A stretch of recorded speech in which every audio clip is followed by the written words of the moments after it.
Datuk Seri Suryani Datuk Ahmad, sahabat lama saya. Terima kasih Datuk Seri kerana sudi bersama saya di program Dua Sisi ini. Soalan pertama saya dan soalan yang kerap ditanya oleh rakan-rakan saya, kenapa Datuk Seri pilih untuk menyertai perkhidmatan awam? What made you join the public sector? Sebenarnya Datuk Seri, I'm a reluctant PTD. Oh, Pegawai Tadbir dan Diplomatik. why reluctant? Sebelum ni saya dah kerja after graduation. In fact, before saya graduate lagi, saya telah ditawarkan oleh satu syarikat media untuk menjadi part of the team. Rasanya saya dah terima dah masa tu, tapi pada masa yang sama saya mendapat tawaran juga untuk menjadi PTD. Sebenarnya itulah saya kata saya reluctant PTD. My father adalah seorang PTD. So saya dah kerja ni, masa tu saya dah kerja dengan, cuba teka di mana? Bernama. Kerja di Bernama. Ya, so saya dah bekerja di situ. Satu malam, saya mendapat panggilan daripada ibu saya mengatakan bahawa saya diterima sebagai seorang pegawai tadbir dan diplomatik. Wow. Before that dah melalui semua proses lah, ujian, peperiksaan, interview semua saya dah lalui. Dan saya pada masa itu berharaplah supaya tidak berjaya. Gagal dalam peperiksaan. So maknanya masuk ni semua ni dah isi borang ni semua kerana ayah dan ibu lah. Itu saya kata saya reluctant bila mak saya telefon, okay, you have got this offer. Yang dah kerja ni, and I like my job.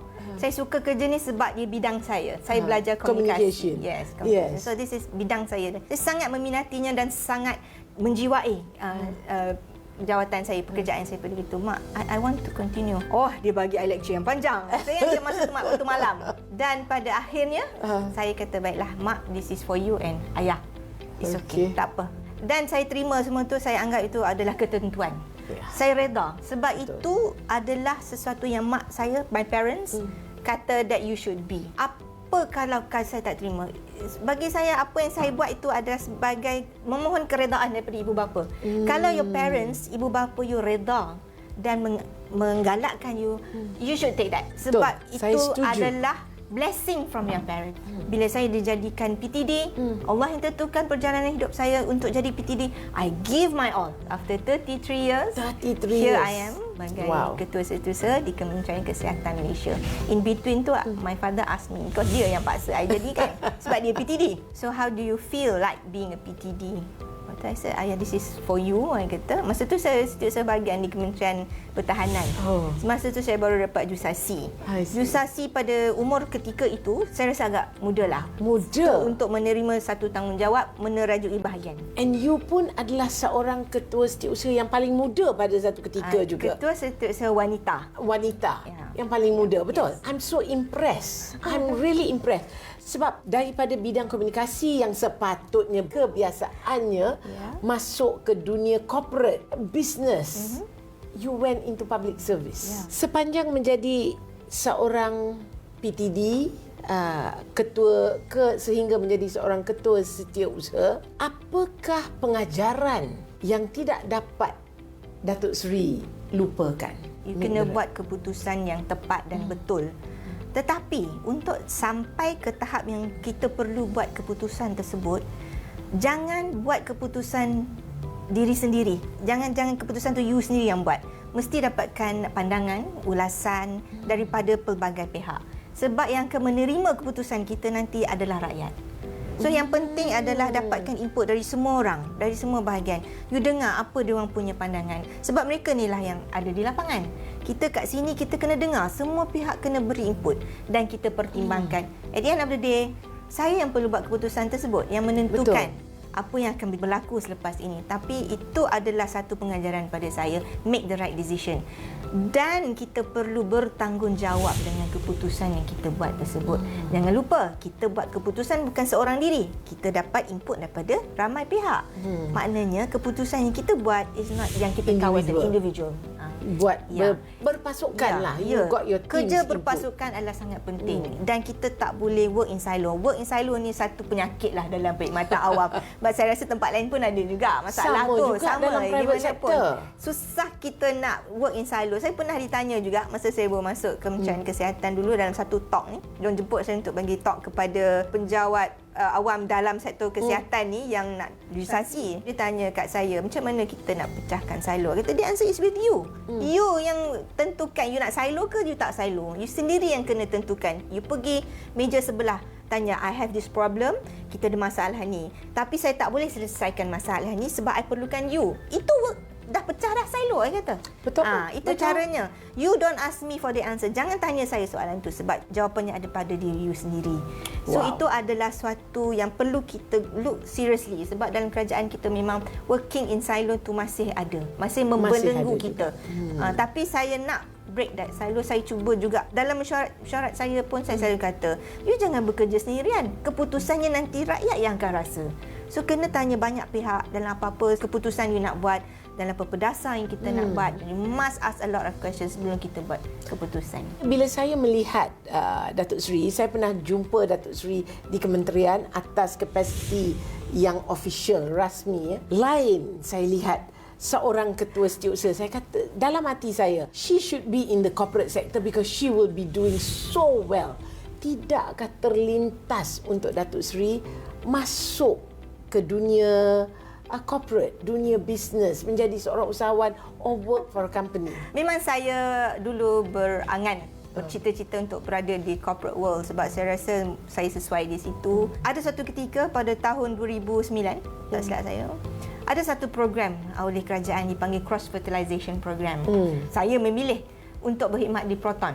Oh. Ya. So, yes. ya, Saya ada baca biodata Datuk Seri. Corporate com. So masa tu corporate management masa tu. So I've got that taste already. Saya dah rasa, oh ini rasanya berkhidmat di corporate ni.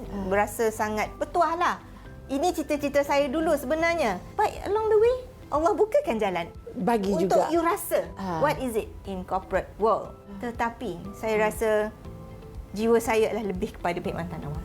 Dulu terpaksa rasa. Exactly. Sekarang you have put yourself in that arus perkhidmatan awam di mana tanggungjawab you bukan sahaja menjalankan kerja sebagai KSU tetapi untuk memastikan rakyat kita ini tidak terpedaya, rakyat kita ini dibela nasibnya. And that is amazing. Being KSU of Kementerian Kesihatan, saya pasti ramai entrepreneur atau klinik-klinik swasta yang mempunyai cabaran ataupun yang inginkan nasihat. Adakah mereka masih datang kepada Datuk Seri? Ya, dia boleh datang jumpa kami. Kami ada banyak bahagian-bahagian, banyak agensi-agensi yang boleh memberi khidmat nasihat on almost anything to do with kesihatan lah. Macam kalau nak buka klinik swasta contohnya, kita ada CCAPS untuk memberi nasihat kepada mereka bagaimana untuk mendapatkan lesen, bagaimana nak mencapai kriteria-kriteria yang tertentu untuk mereka buka klinik dan sebagainya. We are very open about it. Kita menggalakkan. Sebab kan you may not be in the private sector but you are assisting the private sector to be successful in whatever they do, and that is a blessing to me lah. Sekarang ni bukan aja suka tetapi menghayati jawatan KSU. Ni mungkin soalan sensitif sedikit. Bila saya pandang KSU ni, saya dapati hanya 3 KSU yang wanita dalam kabinet kita kan, dalam kementerian-kementerian. Pandangan Datuk Seri sebab semasa saya ahli Dewan Negara, inilah isu yang saya selalu ketengahkan untuk memberi peluang kepada wanita untuk menerajui kementerian-kementerian sebagai KSU, pentadbiran kementerian. Dan saya tidak salahkan mana-mana pihak sebab saya dijemput oleh Intan untuk memberi a talk to all this level 54 ni. Masa tu diorang datang kat tempat kerja saya. There was about mungkin dalam 30 lebih orang. Ramai lelaki dan wanita mungkin dalam 15 macam tu. 15-20 lah mungkin. Jadi saya tanya, ada satu soalan saya. Di sini, siapakah rasa dia layak menjadi KSU? Yang angkat tangan, semua lelaki. Yang wanita tak angkat. So, saya bertanya kepada mereka, asyik kenapa you tak ada keinginan? Tak apalah, biarlah orang lelaki. Itu satu. Ada saya kata, are you sure? Diorang yang nak. You tak nak ke? Nak. Then why don't you put your hands up? Dia kata, tak apalah, tak nak. Kita tak nak cuba. I said, why? Sebab kadang-kala kita wanita ni, we feel there is a glass ceiling. Tapi saya rasa glass ceiling ni is perceived glass ceiling. Bukan ada cermin kaca di atas kita.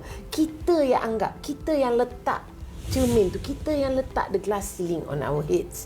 So what is your view, Datuk Seri? Sebenarnya lelaki yang letak frasa glass ceiling tu. Then why do we allow it to go Saya on? tak percaya kepada glass ceiling. Exactly. You just go beyond. Kalau you boleh give more, give more. Agree. Saya bukan seorang yang gender sensitif sangat ni, wanita ni lelaki. If you are good, you are good. Exactly. Agreed. Kalau you bagus dalam setiap perkhidmatan you, your job is not because you're woman. It's because you can do it. It so happen you're a woman. You're a woman.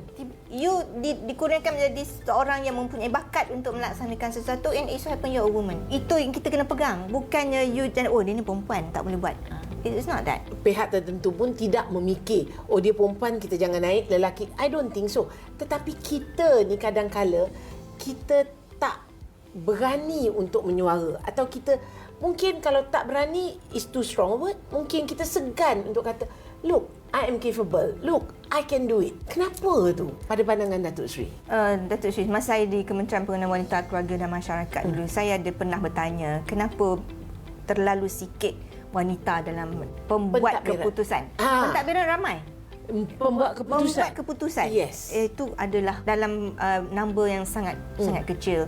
Sebab saya baru masuk dari masa tu, rupanya dia orang dah buat kajian kenapa ini berlaku.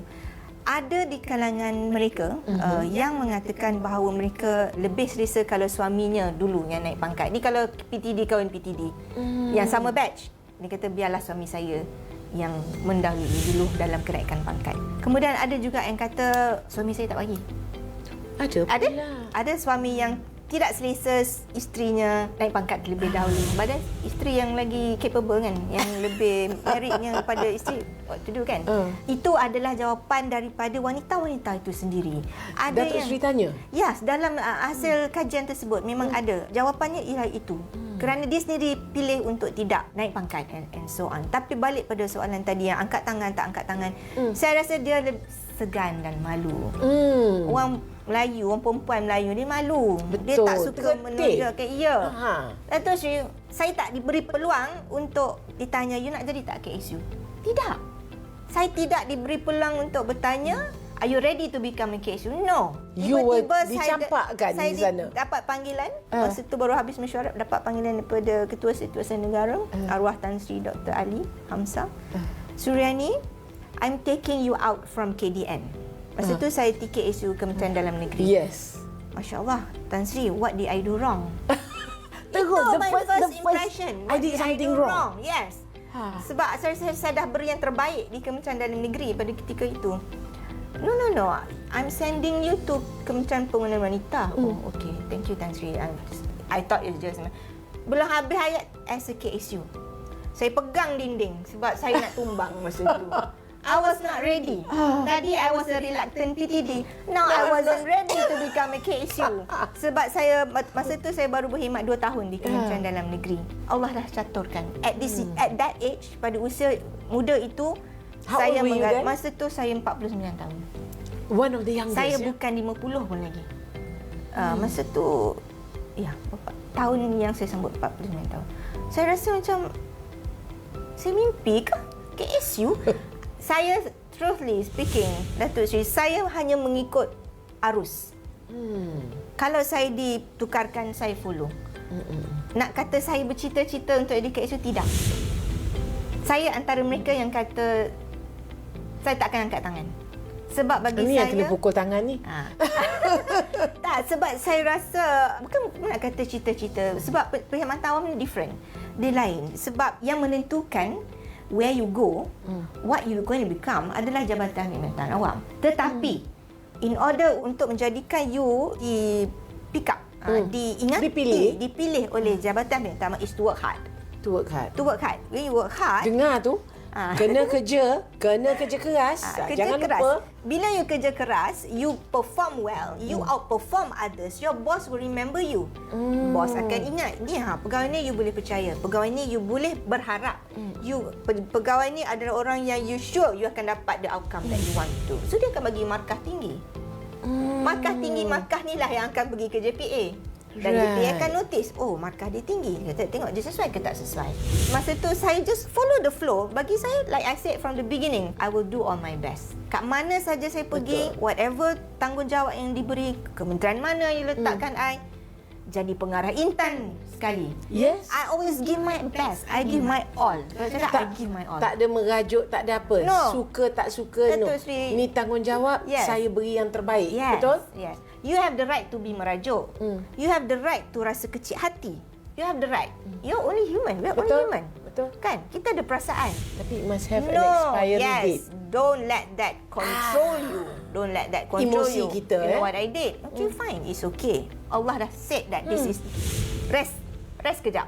Rehat sekejap. Jadi pengarah Intan. You know what? Okay, sebulan I rasa macam it's just questioning myself.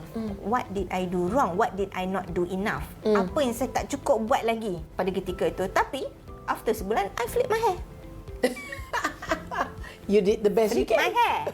Let's move on. So, continue. Saya enjoy masa saya berkhidmat sebagai pengarah Intan. Sebab itu adalah di mana saya bermula. I was trained there. Di situlah titik permulaan saya sebagai PTD yang meneruskan kerjaya sehingga ke hari ini. Masa mencemburui kita. Nasihat Datuk Seri kepada anak Malaysia di luar sana yang in a crossroad now sekarang. Dia tak tahu nak go private sector atau perkhidmatan awam. Nasihat Datuk Seri kepada mereka. Tepuk dada, tanya selera. Apa yang you nak? Matlamat you apa yang you nak? Tetapi kalaulah pilihannya ialah untuk menjadi seorang penjawat awam dalam perkhidmatan awam. Ini adalah falsafah saya yang saya cakap saya tak pernah ubah. Dulu saya pernah diinterview juga soalan ini. Apa yang saya boleh nasihatkan kepada mereka yang nak berkhidmat di perkhidmatan awam? Nombor satu sekali. So you must have that patriotism in your heart first. Kena sayang negara. Kena pastikan wherever you go, orang cemoh ke negara you, orang kutuk kerajaan you, you must defend your country. Because if you love your country, you will give your all of you untuk berkhidmat kepada negara, kepada rakyat. And you must remember, you also rakyat. So kalau nak buat apa-apa keputusan, make sure you berada di kasut diorang ni. You must be in their shoes. Then you make, you rasa, baru you tahu. Kalau I buat keputusan ni, what will I get? Kalau saya ni rakyat. So if I do this, what will I feel? Tapi bila you dah jadi penjawat awam, you jangan ingat you ada power. Humility is number one. Saya juga berpegang pada falsafah ni, Datuk Seri. Ular menyusul akar takkan hilang bisanya. No matter what your posts are, always remember Allah is the decision maker, not you. You get the inspirasi tu daripada Allah Ta'ala. Always be guided by Him. Always go back to Him. Always ask for His blessing. Berserah pada Allah. And that's very important because I believe there's always ada je sesuatu. Kalau something musibah jatuh pada kita, mesti ada reason behind it. Mesti ada sebab dan kita terima itu. You yang terpilih untuk mendapat apa-apa juga yang diinginkan pada Allah. Datuk Suryani, Datuk Ahmad, seorang yang berjiwa besar, bersedia untuk berkhidmat bukan untuk diri sendiri tetapi untuk rakyat Malaysia. Terima kasih Datuk Suryani kerana sudi bersama dengan saya. I miss this chat. You are amazing, idola saya. Terima kasih. Assalamualaikum warahmatullahi wabarakatuh. Dominasi jenama anda dengan dua sisi TV dan digital dalam satu platform. Jangkauan lebih luas, impak lebih padu. Jenama anda bukan sekadar muncul tapi diingati. Ini bukan tajaan biasa. Ini cara baru kuasai pasaran. Jom jadikan jenama anda pilihan utama Malaysia. Tempah slot anda sekarang. Iklankan jenama anda agar dipercayai ramai. Layari www.knkvgroup.com. Anda mahu anjurkan acara yang berprestij? Layari www.knkvgroup.com. Anda perlukan latihan pemasaran untuk pasukan anda.